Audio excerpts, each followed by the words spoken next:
सबसे पहले आप सबको मेरी प्यार भरी नमस्कार। एक बार कुछ लोगों में बातें चल रही थी।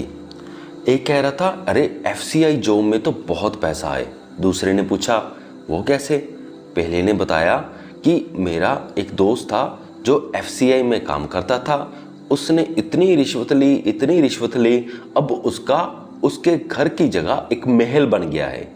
यानी कि उसने अपने पुराने घर को तोड़वा दिया और उसकी जगह पे एक बहुत बड़ी, जो कहते हैं कि कोठी डाल दी, एक बहुत अच्छा घर डाल लिया, बहुत बड़ा घर डाल लिया।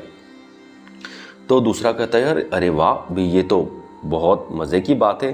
तो पहला कहता, हाँ उसने कम से कम 5 करोड़ रुपए जोड़ने होंगे यही रिश्वत ले करके, यही ठगी चोरी कर करके। तो दूसरा कहता, अरे वाह ये तो बहुत है। तो पहला भी बड़ा प्राउडली कहता, अरे उसने तो बहुत ऐसे मज़े लिए हैं, सब कुछ उसने सारा मामला सेट किया है, अच्छा नाम बना लिया अपने समाज में कि अच्छे पैसे वाला है, अच्छे रुतबे वाला है। तो दूसरा कह रहा, अरे वाह भी ये तो हर जगह से ही बेहतर है। तो फिर दूसरे ने सवाल पूछा कि उसे रात को नींद आ जाती है?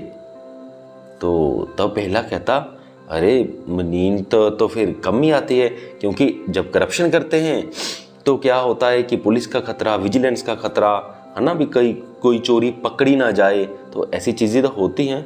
पर फिर कहता कि उसे भी कोई टेंशन नहीं है, जब उसे नींद नहीं आती वो शराब पी लेता है, नशे कर लेता है और सो जाता है। तो जो ऐसे लोग होते हैं तो उनके लिए उनको नशा तो करना ही पड़ता है, तो बड़ी नेचुरली, और ये भी बात प्राउडली।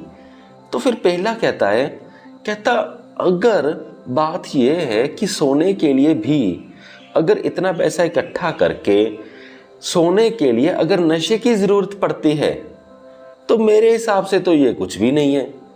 तो भी ये पैसा किस काम का कि जिस पैसे ने आपको सोने के लिए भी नशा करने के लिए मजबूर कर दिया।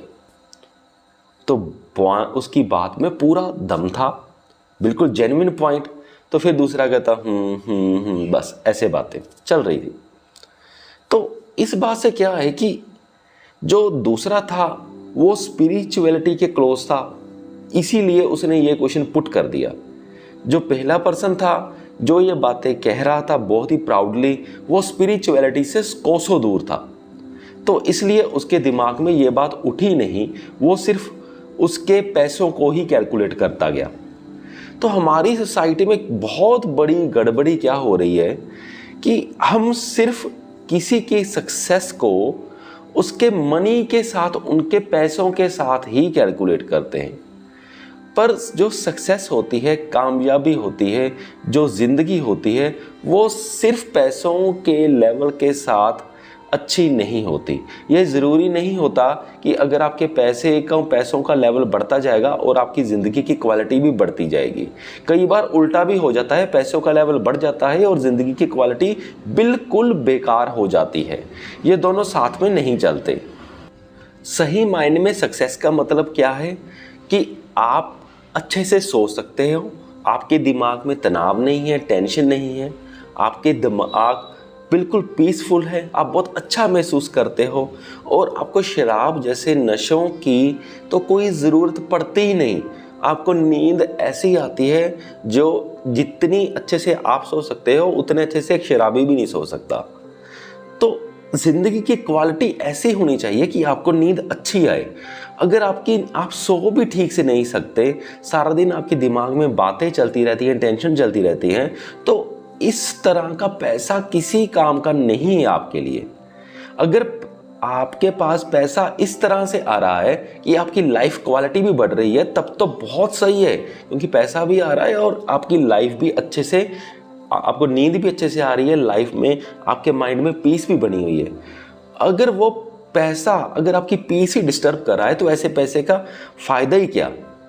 तो हमें सक्सेस के लिए इन चीज़ों का भी ध्यान रखना चाहिए, हर सोसाइटी मेंबर्स को भी पता होना चाहिए। अब क्या होता है कि जो बंदा पीसफुल होता है और जिसकी सैलरी सपोज करो 20,000 है या 30,000 है या 15,000 भी है, तो सोसाइटी क्या करेगी, उसकी सक्सेस को सक्सेस मानती ही नहीं है, क्योंकि सोसाइटी ने उसके पैसे माप लिए 15,000, सोसाइटी ने बोला ये तो फेलियर है। पर उसने सोसाइटी ने ये नहीं देखा कि उसका पीस ऑफ माइंड कितना है। हालांकि अगर ध्यान से देखें तो पीस ऑफ माइंड की वैल्यू पैसों से ज़्यादा होती है। पीस ऑफ माइंड हमारे अगर देखिए ज़्यादा कॉस्टली है हमारे पैसों से ज़्यादा, क्योंकि हमें ज़िंदगी जीनी है शांत तरीके से, क्योंकि हमें शांति हम सबको सबसे ज़्यादा अच्छी लगती है, पर हम वो ही खो देते हैं पैसों के पीछे भाग भाग करके। हमने पैसा कमाना होता है शांति पाने के लिए, पर देखो हो क्या रहा है, हम पैसा कमा लेते हैं और शांति भंग कर लेते हैं। जो हमारा अल्टीमेट एम था हम उसको फिर वो पीछे ही रह जाता है और पैसे के पीछे हम भागते रह जाते हैं, और सोसाइटी भी कहती है वाह वाह क्या बात है क्या बात है। तो ये डेफिनेशन पूरी सोसाइटी को बदलनी पड़ेगी। सो मुझे पूरी उम्मीद है कि आप सबको ये वीडियो समझ में आ गया होगा। इस वीडियो को यहाँ तक देखने के लिए आपका बहुत बहुत धन्यवाद।